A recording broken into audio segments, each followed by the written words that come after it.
Një strategji pak si e lindjes së mesme, se edhe në lindjen e mesme ne pam që kur zbriti planin në tavolin, shumë gjëra ishin që donin izraelitët. Por, pozicioni i Rusisë, ju e thatë pak që Rusia, me sa duket, domethënë tani është e interesuar.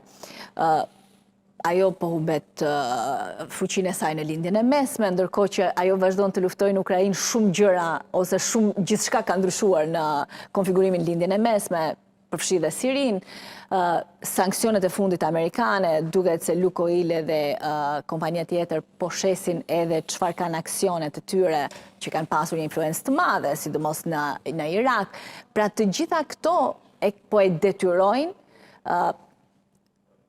Vladimir Putinin të ulet në tryezë. Sot kemi edhe një bisedë të rëndësishme të presidentit Erdogan me Vladimir Putin. Pra është më shumë, pavarësisht se në fushën e betejës duket se luftimet janë të ashpra, një nevojë Putin për të gjetur një zgjidhje në këtë moment? Pa diskutim. Këto që thatë ju edhe ju bët analizën pothuajse të saktë, unë dua shtoj disa element tjerë. Ju e thatë që është sankcionet, kjo është një nga pika kryesore. Ato dihet që këto sanksione dhe mund të zgjerohen, kanë filluar efektet e tyre, por Putini di diçka, që në qoftë se nuk jep Trumpit idenë e një paqe në Ukrainë, sanksionet do të bëhen më të ashpra, do të kenë dërgimi i armatimeve më të rënda, raketa me rezerve më të mëdha.